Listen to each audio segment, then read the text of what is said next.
सकती है, न उसका रोजा उसे कोई फायदा पहुंचा सकता है, न उसकी ज़कात उसे कोई फायदा पहुंचा सकती है, न उसका हज उसे कोई फायदा पहुंचा सकता है। कोई भी आमाले साले उसे फायदा नहीं पहुंचा सकता। मैं नमाजों के खिलाफ नहीं बोलता। हम सब जानते हैं कि नमाज पढ़ना चाहिए और नमाजों के न पढ़ने वालों के खिलाफ हम बोला करते हैं। लेकिन याद रखें कि आज हम जिस जात की खुशी मना रहे हैं, अगर नमाजें मिली है तो इसी जात के सदक़े में मिली है। सुभान अल्लाह। इसलिए पहले हम खुशी मनाए।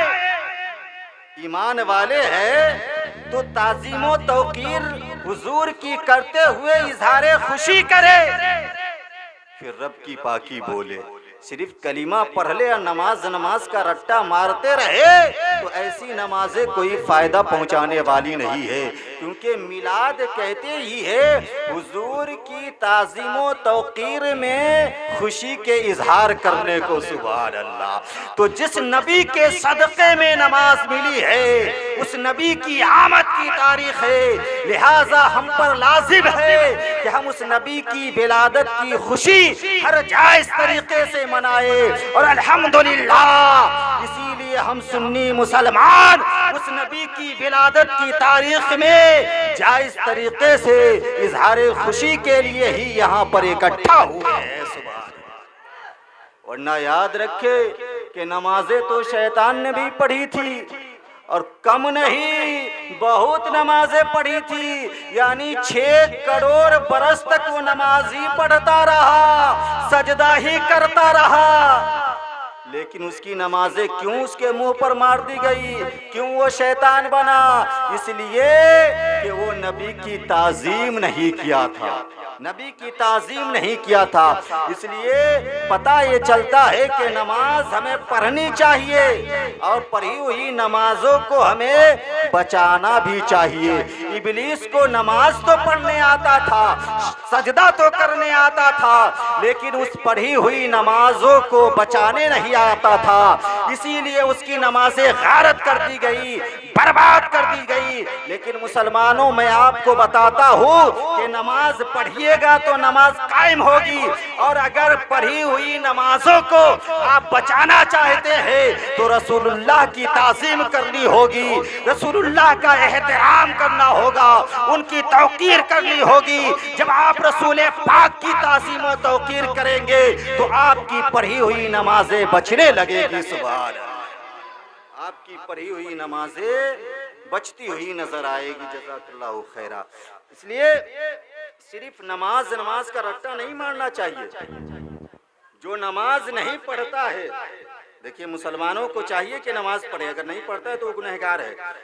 लेकिन मैं इस मौके से बयान कर रहा हूँ, जो नमाज नहीं पढ़ता है या यूं कह ले कि जो कलीमा भी नहीं पढ़ता है, अगर वो भी विलादत मुस्तफ़ा का जश्न मनाता है तो अल्लाह ताला अपने महबूब के सदक़े इस खुशी मनाने का फायदा उसे भी पहुंचाता है। सुभान अल्लाह। और जरा मचल कर बोल दीजिए सुभान अल्लाह। देखिए हदीस मुक़द्दसा के अंदर आता है, अबू लहब हुजूर का कितना बड़ा दुश्मन था, कितना बड़ा कट्टर दुश्मन, जिंदगी भर हुजूर से दुश्मनी करता रहा।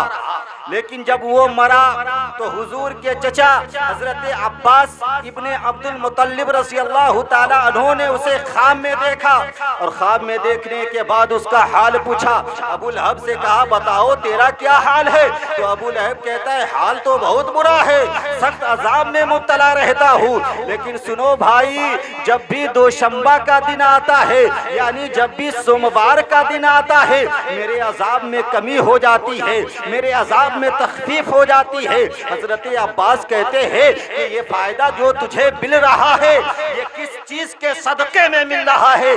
तो अबू लहब कहता है, सुनो, जब मेरी बांदी सुबैबा ने मुझे मेरे भतीजे मोहम्मद की विलादत की खुशखबरी सुनाई थी, तो उस वक्त मैं इतना खुश हुआ था, इतना खुश हुआ था कि उस खुशी में मैंने अपनी उस बांदी को आजाद कर दिया था, अपनी बांदी को रिहा कर दिया था। इसीलिए जब भी दोशंबा का दिन आता है, उसी खुशी मनाने का फायदा मेरी कब्र में पहुंचता है, मेरी कब्र में पहुंचता है। देखिए इमाम नबवी इस हदीस के तहत रियाजुस सालिहीन में और इमाम बगवी शरह सुन्ना में लिखते हैं कि काफिर के आमाले सालिहा का भी कोई अज्र नहीं होता, कोई बदला नहीं होता, लेकिन ये खासकर हुजूर के इकराम में, हुजूर की ताज़ीम व तौकीर में अल्लाह का करम है कि अगर कोई काफिर भी, कोई बेईमान भी हुजूर की पैदाइश का जश्न मनाता है तो अल्लाह ताला उसे भी अजर अता फरमाता है। सुभान अल्लाह, अल्लाह ताला उसे भी अजर अता फरमाता है। तो आप अंदाजा लगाए कि जब एक काफिर हुजूर की पैदाइश का जश्न मनाए, हुजूर की पैदाइश की खुशी मनाए, तो उसे फायदा पहुंच सकता है। तो जो ईमान वाला, जो नबी का कलीमा पढ़ने वाला, जो नबी का चाहने वाला, नबी की विलादत का जश्न मनाए, फिर भला उसे क्यों कर फायदा नहीं पहुंचेगा। इसलिए मुसलमानों, जब भी ये मुकद्दस तारीख आवे, हर जायज तरीके से अपने नबी की पैदाइश का जश्न धूमधाम से मनाया। अब इससे एक नुक्ता ये भी निकलता है कि जब अबू लहब ने खुशी मनाई थी तो हुजूर को नबी जानकर नहीं, अपना भतीजा जानकर खुशी मनाई थी। तो जो नबी को, जो हुजूर को भतीजा जानकर उसकी विलादत की खुशी मनाए, उसे फायदा पहुंच सकता है। तो जो हुजूर को नबी जानकर उनकी पैदाइश की खुशी मनाए, उसे फायदा क्यों कर नहीं पहुंच सकता है। सुभान अल्लाह। इसलिए मैं कहता हूं कि नमाजें पढ़ो लेकिन हुजूर की मोहब्बत में पढ़ो, रोजा रखो लेकिन हुजूर की मोहब्बत में रखो, ज़कात दो लेकिन हुजूर की मोहब्बत में ज़कात दो, हज करो लेकिन हुजूर की मोहब्बत में हज करो।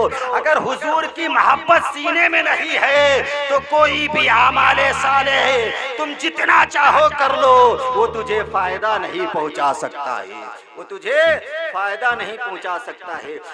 नमाज मिली है तो हमारे नबी के सदक़े में मिली है, इसलिए हम अपने नबी की विलादत की खुशी भी मनाए।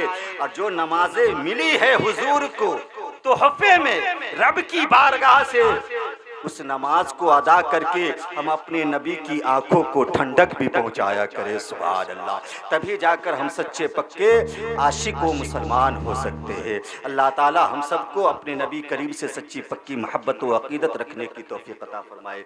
दो बातें और आपके गोशे गुजार। अभी आपने सुना कि जब हुजूर पैदा हुए तो पैदा होते ही अपनी पेशानी को सजदा में रखा, यानी ज़मीने मक्का पर रखा। अब देखिए हुजूर ने अपनी पेशानी को पैदा होते ही ज़मीने मक्का से लगाया।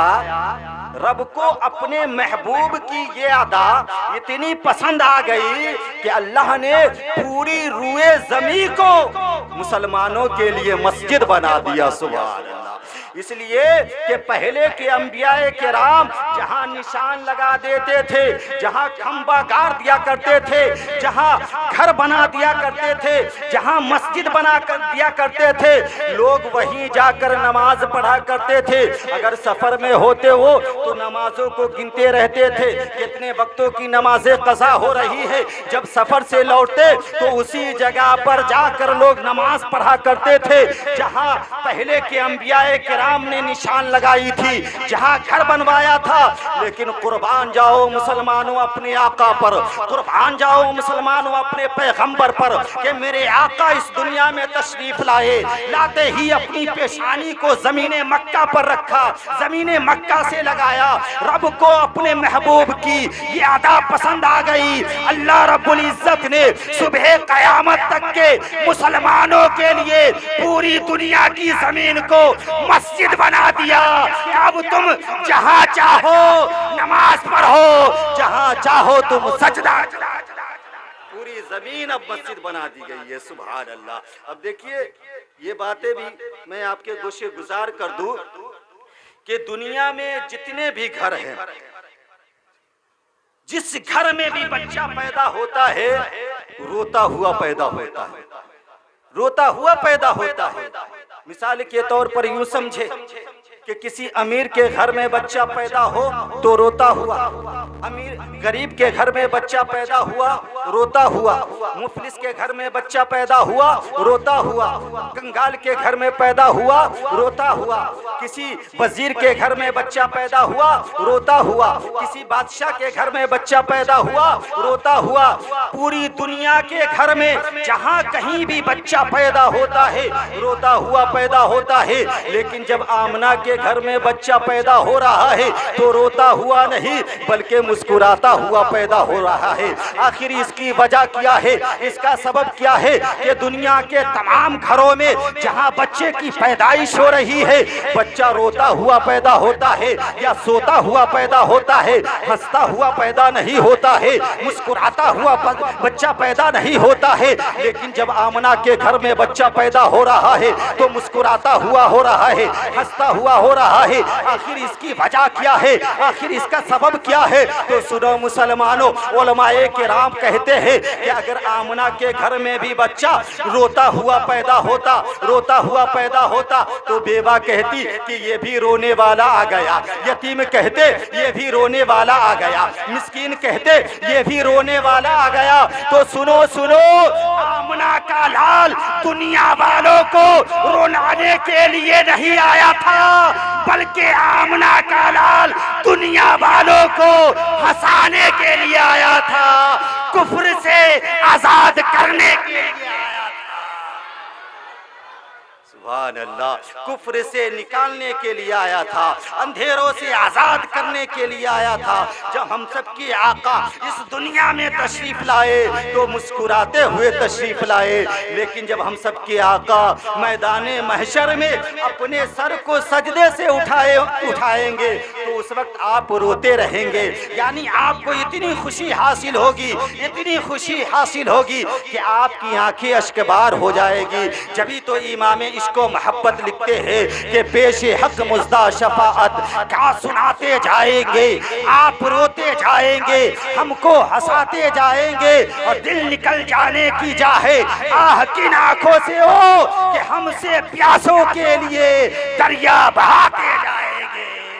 वही इमाम फरमाते हैं कि वो दुनिया वालों सुनो सुनो, जज़ाकल्लाहु खैरा, वो दुनिया वालों सुनो सुनो, तुम नबी की पैदाइश से जलना चाहते हो जलते रहो, शैतान के नक्शे कदम पर चलना चाहते हो चलते रहो, लेकिन जो भी नबी का सच्चा पक्का गुलाम है उसका यही मंशा होगा, उसका यही अकीदा होगा कि या रसूल अल्लाह हश्र तक डालेंगे हम पैदाइशे मौला की धूम, मिसले फारस नजद के किले गिराते जाएंगे और खाक हो जाए अदू चल कर मगर हम तो रजा। अरे दम में जब तक दम है जिक्र उनका सुनाते जाएंगे, दम में जब तक दम है जिक्र उनका सुनाते जाएंगे। अल्लाह ताला हम सबको अपने नबी करीम से सच्ची पक्की मोहब्बत व अकीदत रखने की तौफीक अता फरमाए। अल्लाह ताला हम सबको राह मुस्तकीम पर चलकर ज़िंदगी बसर करने की तौफीक अता फरमाए। एक दो बातें और आपके गोशे गुजार कर दूं। देखिए कुछ लोग कहते हैं कि दिन तारीख मुतय्यन करके खुशी नहीं मनानी चाहिए। ये बरेलवी सुन्नी दिन तारीख मुतय्यन करके हुजूर की विलादत की खुशी मनाते। हज़रात हम ये कहते हैं कि जिस तरीके से हम विलादत मुस्तफ़ा का जश्न मना रहे हैं दिन तारीख मुतय्यन करके, ये तरीक़ा भी मुझे कुरान ही सिखाता है। सुभान अल्लाह, ये तरीक़ा भी कुरान ही सिखाता है।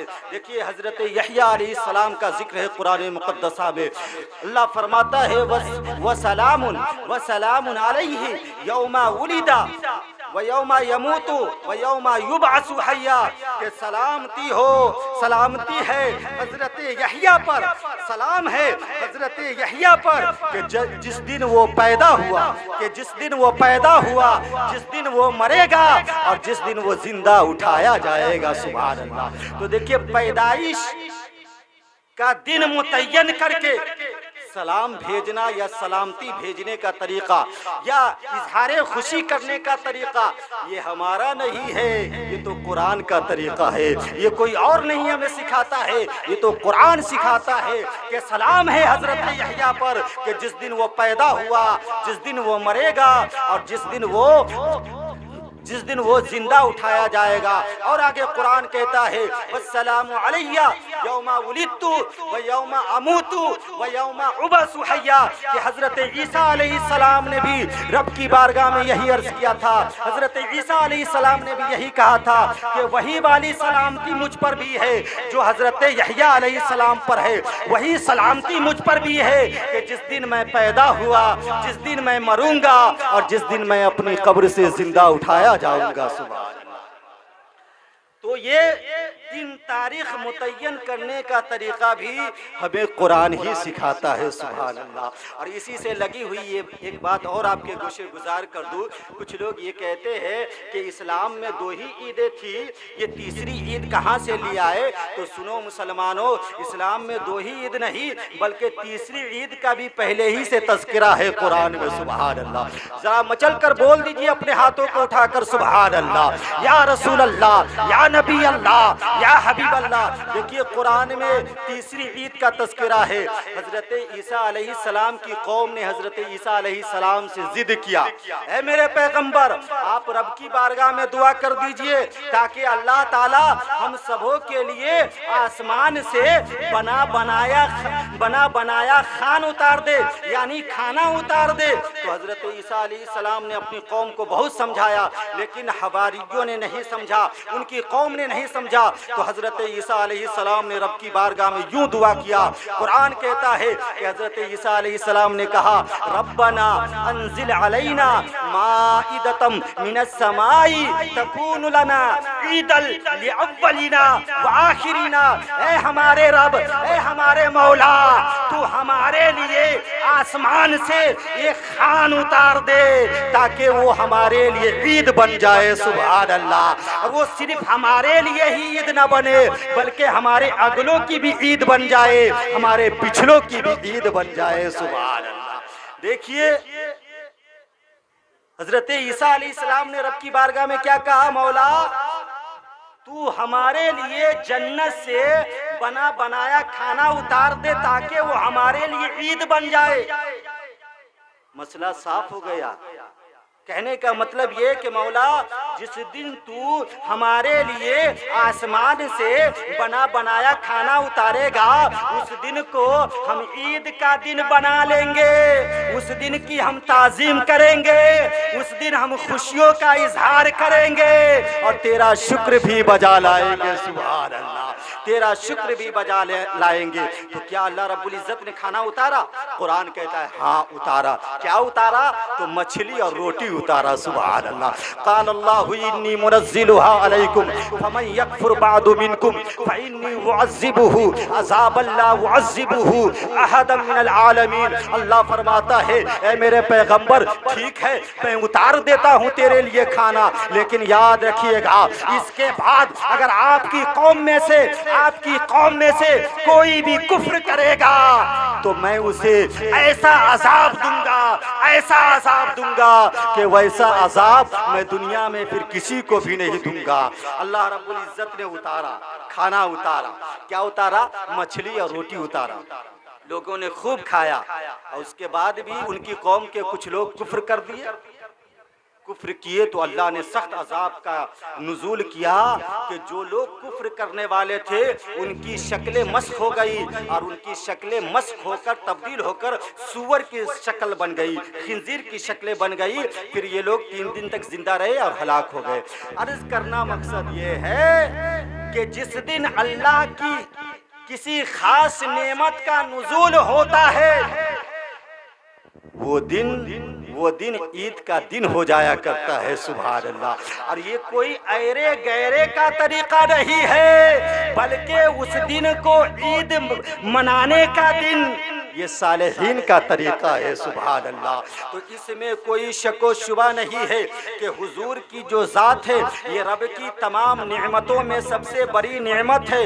तो जिस दिन हुजूर की पैदाइश हुई, जिस दिन हुजूर इस दुनिया में तशरीफ़ लाए, फिर उस दिन को ईद का दिन क्यों नहीं कहा जाए? उस दिन मुसलमान ईद की खुशियाँ क्यों नहीं मनाए? इसीलिए तो हम हुजूर की पैदाइश के दिन ईद की खुशियाँ मनाते हैं और उस दिन को ईदों का ईद कहते हैं। सुभान अल्लाह। और आखिरी बात देखें कि बुखारी शरीफ के अंदर 4 मकामात पर यह हदीस नकल की गई है कि एक मरतबा एक यहूदी ने हज़रत उमर बिन खत्ताब रज़ी अल्लाह ताला अन्हु से कहा, ऐ उमर, तुम्हारे कुरान में जो ये आयत है अल यौमा अकमलतु लकुम दीनकुम, अगर ये हमारे तौरेत में होती तो इस आयत के उतरने के दिन को हम ईद का दिन बना लेते। तो हज़रत उमर बिन खत्ताब ने कहा, ऐ यहूदी, तुम मुझे एक ईद मनाने की बात करते हो, मैं पहले ही से उस तारीख में 2-2 ईदें मना रहा हूँ। सुभान अल्लाह। वो यहूदी बड़ा मुताज्जिब हुआ, कहने लगा मैं तो एक ईद की बात कर रहा था और आप कह रहे हैं मैं पहले ही से उस तारीख में 2-2 ईदें मना रहा हूँ, आखिर किस तरह? तो हज़रत उमर बिन खत्ताब कहते हैं, सुनो, ये आयत करीमा जुमा को यौमे अरफा में नाजिल हुई, तो हमारे नज़दीक जुमा का दिन भी ईद का दिन है और अरफा का दिन भी ईद का दिन है। सुभान अल्लाह। तो मुसलमानों, ज़रा संजीदगी से गौर तो करो कि जिस दिन कुरान मुक़द्दसा की एक आयत का नुज़ूल हो जाए, वो दिन हज़रत उमर के नज़दीक ईद का दिन हो सकता है। तो जिस दिन खुद पूरे कुरान वाले नबी तशरीफ़ लाए, फिर भला वो दिन ईद का दिन क्यों कर नहीं हो सकता है? इसलिए हम इस दिन को ईद का दिन कहते हैं और इंशाअल्लाह कहते रहेंगे। इस दिन हम ईद की खुशी मनाते हैं और इंशाअल्लाह रहते दम तक मनाते रहेंगे। पढ़ लीजिए, अस्तगफिरुल्लाह रब्बी मिन कुल्लि ज़ंबि व अतूबु इलैहि, ला इलाहा इल्लल्लाहु मुहम्मदुर रसूलुल्लाह सल्लल्लाहु तआला अलैहि वसल्लम।